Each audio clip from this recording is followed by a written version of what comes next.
السلام علیکم ورحمۃ اللہ وبرکاتہ۔ آج کا لیسن سورہ توبہ پارہ نمبر 10 آیت نمبر 46 سے 51 تک ہے۔ اعوذ باللہ من الشیطان الرجیم، بسم اللہ الرحمن الرحیم۔ رب اشرح لی صدری ویسر لی امری واحلل عقدۃ من لسانی یفقہوا قولی رب زدنی علما اللہم فقہنا فی الدین۔ وَلَوْ أَرَادُوا الْخُرُوجَ، اور اگر وہ ارادہ کرتے نکلنے کا، لَأَعَدُّوا لَهُ عُدَّةً، البتہ تیاری کرتے اس کے لیے تیاری۔ وَلَكِنْ كَرِهَ اللَّهُ بِعَاثَهُمْ، لیکن ناپسند کیا اللہ نے ان کا اٹھنا، فَثَبَّتَهُمْ، تو روک دیا ان کو۔ وَقِيلَ اقْعُدُوا مَعَ الْقَاعِدِينَ، اور ان سے کہا گیا بیٹھ جاؤ بیٹھنے والوں کے ساتھ۔ لَوْ خَرَجُوا فِيكُمْ، اگر وہ نکلتے تم میں، مَا زَادُوكُمْ إِلَّا خَبَالًا، نہ زیادہ کرتے تم کو مگر فساد میں۔ وَلَأَوْضَعُوا خِلَالَكُمْ، اور البتہ دوڑاتے تمہارے درمیان۔ يَبْغُونَكُمُ الْفِتْنَةَ، یعنی دوڑ دھوپ کرتے تمہارے درمیان، تلاش کرتے تم میں فتنہ۔ وَفِيكُمْ سَمَّاعُونَ لَهُمْ، اور تمہارے درمیان ان کے سننے والے ہیں۔ واللہ علیم بالظالمین، اور اللہ جانتا ہے ظالموں کو۔ لقد ابتغوا الفتنة، البتہ انہوں نے تلاش کیا فتنہ، من قبل، اس سے پہلے بھی۔ وقلبوا لك الامور، اور الٹ پلٹ کیے آپ کے کام۔ حتی جاء الحق، حتیٰ کہ آ گیا حق۔ وظہر امر اللہ، اور ظاہر ہو گیا اللہ کا حکم۔ وہم کارہون، اور وہ ناپسند کرنے والے ہیں۔ وَمِنْهُمْ مَنْ يَقُولُ ائْذَنْ لِي، اور ان میں سے بعض جو کہتا ہے اجازت دیجیے مجھ کو۔ وَلَا تَفْتِنِّي، اور نہ فتنے میں ڈالیے مجھ کو۔ أَلَا فِي الْفِتْنَةِ سَقَطُوا، خبردار فتنے میں تو وہ پڑے ہوئے ہیں۔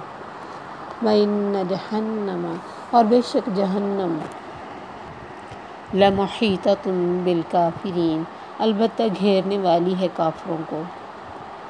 ان تصبک حسنۃ تسؤہم، اگر پہنچے تجھ کو کوئی بھلائی بری لگتی ہے ان کو۔ وَإِن تصبک مصیبۃ، اور اگر پہنچے تجھ کو کوئی مصیبت، یقولوا، تو وہ کہتے ہیں، قد اخذنا امرنا، پورا کر لیا تھا ہم نے، لے لیا تھا ہم نے اپنا معاملہ، من قبل، اس سے پہلے ہی۔ وَيَتَوَلَّوْا، اور منہ موڑ جاتے ہیں، وَهُمْ فَرِحُونَ، اور وہ خوش ہوتے ہیں۔ قُل لَّن يُصِيبَنَا، کہو ہرگز نہیں پہنچتا ہم کو، إِلَّا مَا كَتَبَ اللَّهُ لَنَا، مگر جو لکھ دیا اللہ نے ہمارے لیے۔ هُوَ مَوْلَانَا، وہی ہمارا مولا ہے۔ وَعَلَى اللَّهِ فَلْيَتَوَكَّلِ الْمُؤْمِنُونَ، اور اللہ پر چاہیے کہ بھروسہ کریں مومن۔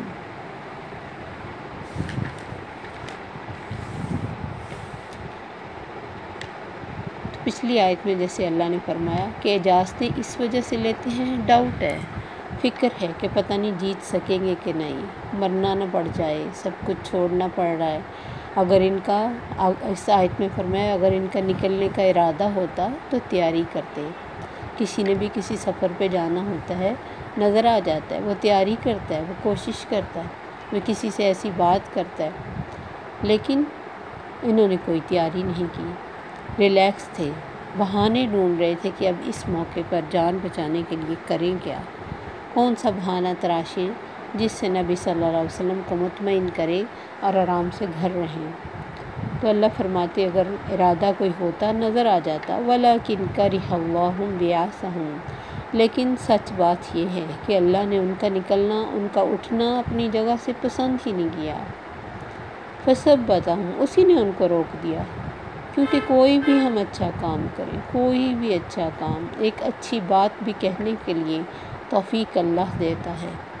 کون ہے جو اس زبان کو بولنے کی طاقت دیتا ہے؟ کون ہے جو اس دماغ کو کسی بات کو یاد رکھنے کی طاقت دیتا ہے؟ کتنے لوگ ہوتے ہیں جن کے پاس سارا کچھ ہوتا ہے لیکن دماغ سارا خالی ہو جاتا ہے اور وہ کچھ بھی یاد نہیں رکھ پاتے۔ کبھی بھولنے والوں کو آپ جتنا بھی یاد کرائیں نہیں یاد کر سکتے۔ تو ہر جو اللہ کی نعمت ہے وہ اس کے حکم سے چلتی ہے، اور جو بھی ہم اچھا کام کرتے ہیں وہ بھی اس کی توفیق سے ہوتا ہے۔ تو اللہ نے ان کا، وہ بڑے اسمارٹ بنتے ہیں اس بات میں، خوش ہوتے ہیں کہ ان کو اجازت مل گئی گھر رہنے کی، ان کو جنگ کی مشکلوں میں جانا نہیں پڑا، نبی صلی اللہ علیہ وسلم کو مطمئن کرائے۔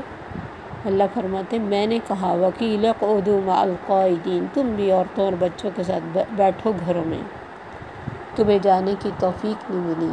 کتنا بڑا ثواب کا کام تھا جس سے تم محروم ہو گئے اور تم سمجھتے ہو کہ تم بچ گئے۔ اسی طرح دین کا کوئی بھی کام، کوئی فرائض، حتیٰ کہ نماز، کوئی اگر سویا رہتا ہے اسے کوئی جگاتا نہیں، کوئی کچھ کہتا نہیں، اور وہ پرسکون ہوتا ہے کہ مجھے کوئی تنگ کرنے والا نہیں۔ یا کسی دن ماں جگانے والی تھی، اس نے نہیں جگایا تو سکون لیتا کہ شکر آج ماں کی آواز نہیں آئی۔ تو سوچنا یہ چاہیے کہ مجھے توفیق نہیں ملی، ایک نعمت سے میں محروم ہو گیا، ایک اجر سے میں محروم ہو گیا، اس میں میری کیا بڑائی ہے؟ اس دن پہ تو رونا چاہیے جو اللہ کی یاد کے بغیر گزر گیا، بجائے اس کے کہ ہم خوش ہوں کہ ہم نے اپنی مرضی کا دن گزارا، ہم نے مزے سے لائف گزاری، ہم نے اپنے مزے سے سارے دن کو اور اپنی زندگی کو انجوائے کیا۔ یہ مزے نہیں ہیں، یہ بہت بڑا گڑھا ہے آگے، جس میں انسان گرہ گئی ہر صورت، موت کے گڑھے سے کوئی نہیں بچ سکتا۔ اس وقت گرتے ہی جو چیز سب سے پہلے چاہیے ہوگی وہ یہی چیز ہوگی جسے ہم نے بڑی خوشی سے مس کیا ہوگا۔ نبی صلی اللہ علیہ وسلم نے ایک قبر کے پاس کھڑے ہو کے صحابہ سے فرمایا میرے صحابہ، وہ 2 نفل جن کو تم کوئی اہمیت نہیں دیتے آج اس قبر والے کے لیے اتنے اہم ہیں کہ اسے اس کے مقابلے میں ساری دنیا دے دو۔ کتنا کچھ ہے دنیا میں، ساری اس کو دے دو، اور اسے کہا جائے کہ یہ دنیا لے لو، نفل نہ پڑھو، اور اس کو نفل پڑھنے کا ٹائم ملے گا تو وہ نفل ضرور پڑھے گا، کیونکہ اسے مر کے یہ احساس ہو گیا کہ چیز قیمتی کون سی تھی، یہ دنیا کی چیزیں یا اللہ کا نام جس کے لیے ہم دنیا میں آئے تھے۔ ان ساری چیزوں سے فائدہ اٹھانا تھا اللہ کی یاد کے ساتھ ساتھ، لیکن وہی بل تؤثرون الحیات الدنیا، تم نے دنیا کو ترجیح دے لی۔ ترجیح تو دین ہونا چاہیے تھا، دنیا تو مل ہی جانی تھی جو ہمارے نصیب میں لکھی تھی، جہاں جہاں ہم نے قدم دینے تھے وہ تو ہم نے دینے ہی تھے، جو کھانا تھا وہ تو ہم نے کھانا ہی تھا، کوئی اپنے نصیب کا پورا کیے بغیر قبر میں جا نہیں سکتا، جتنے سانس ہم نے اس دنیا میں لینے تھے وہ تو لینے ہی تھے۔ تو یہ توفیق نہ ملنا بدقسمتی ہوتی ہے، لیکن چونکہ ان کو آخرت اورینٹیڈ انسان نہ ہو تو وہ دنیا کی ہی کامیابیوں پہ خوش ہوتا رہتا ہے۔ یہ بھی خوش ہو گئے اپنے بہانے بنا کر، اپنی جان بچا کر۔ اللہ فرماتے لو خرجوا فیکم، اگر یہ تمہارے درمیان نکلتے بھی ما زادوکم الا خبالا، فساد کے علاوہ کسی چیز میں زیادتی نہ کرتے، زیادہ بھی کرتے تم کو تو فساد میں، وَلَعَوْضَوْا خِلَالَكُمْ، دوڑ دھوپ کرتے تمہارے درمیان۔ خلال اردو کا لفظ ہے، جیسے دانتوں میں دھاگا پھیریں اس کو بھی خلال کہتے ہیں۔ تو تمہارے درمیان یہ دوڑ دھوپ کس بات کی کرتے؟ غلط خبریں پھیلاتے، حوصلے پست کرتے، ڈسہارٹ کرتے، نان سیریس رویہ رکھتے، جیسے نماز میں رکھتے تھے، سیریس ہو کے لڑتے نہ، اتنے بڑے موقع کو اپنی بیوقوفیوں سے ہلکا کر دیتے۔ اس وجہ سے اللہ نے ان کا نکلنا نہیں پسند کیا، کیونکہ ان کی نیت صحیح نہیں تھی، اور جب بد نیتی سے انسان کوئی کام کرے اس میں کہاں خوبصورتی آ سکتی، کہاں اس میں ہو سکتا ہے کہ انسان کو ثبات ملے۔ جب دل نہ کر رہا اور موت سامنے کھڑی ہو تب تو دوڑنے کا بھی خطرہ تھا، اس لیے اللہ نے ان کی حالتوں کو دیکھتے ہوئے انہیں توفیق نہ دی۔ اللہ فرماتے یبغونکم الفتنہ، تم میں فتنہ تلاش کرنے کی پوری کوشش کرتے، وفیکم سماعون لہم، اور تمہارے درمیان ان کے سننے والے بھی ہیں، یعنی کئی ایسے کمزور یا سادہ لوگ مسلمان تھے جو ان کی باتیں سن بھی لیتے اور شاید انہیں اثر بھی ہو جاتا۔ واللہ علیم بالظالمین، اللہ کو ظالموں کا پتہ ہے، اور اس کا مطلب یہ بھی ہے کہ تمہارے درمیان ان کے جاسوسی کرنے والے بھی ہیں۔ مسلمان اپنی طرف سے ہر بات جو سادہ لوگ تھے وہ ان لوگوں سے کر لیتے،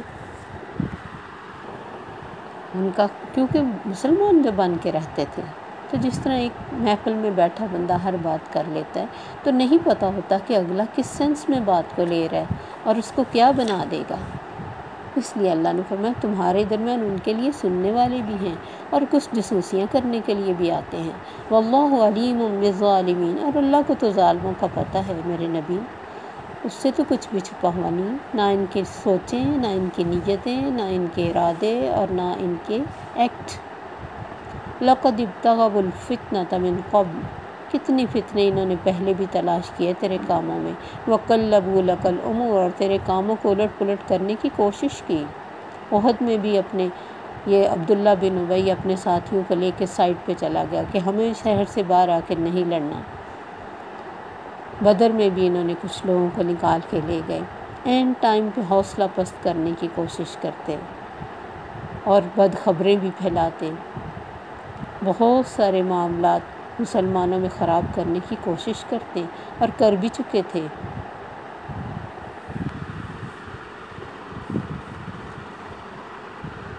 لیکن اللہ تعالیٰ کا جاء الحق وظہر امر اللہ، حق تو آنا ہی تھا، اللہ کا کام تو ہونا ہی تھا۔ وہم کارہون، اور ان کو بہت برا لگتا تھا کہ باوجود ان کی ان ساری کوششوں کے کہ انہوں نے اپنی طرف سے لیگ پولنگ کی کوشش کی، حوصلے ختم کرنے کی کوشش کی اور بہت دفعہ فتنہ و فساد پھیلانے کی کوشش کی، لیکن یہ کوششیں ناکام ہو گئیں۔ اس لیے حق کا آ جانا، دین کا پھیل جانا ان کو ناپسند ہے، برا لگ رہا ہے۔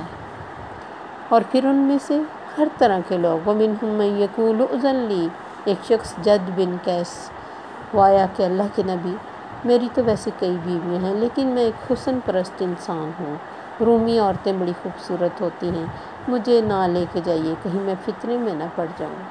بہانے دیکھیے، جس کے اندر ایمان ہوتا ہے وہ ایسی چیزوں سے پیچھے ہٹتا ہے۔ تو جب بھی انسان دین کو چھوڑ کے کوئی ایکسکیوزز کرتا ہے، اسے یہ سوچنا چاہیے کیا یہ میرے ایکسکیوزز، میرے بہانے میرا رب مان لے گا؟ میں نے دین کو کیوں چھوڑا؟ میرا رب مان لے گا؟ میں نماز کو کیوں چھوڑا؟ زکوٰۃ کیوں نہیں دی؟ اور باوجود ساری سمجھ کے توحید پر کیوں نہیں چلا؟ اس کے لیے کون سے بہانے ہیں میرے پاس جس سے میں اللہ کو سیٹسفائیڈ کر سکوں، اللہ کو؟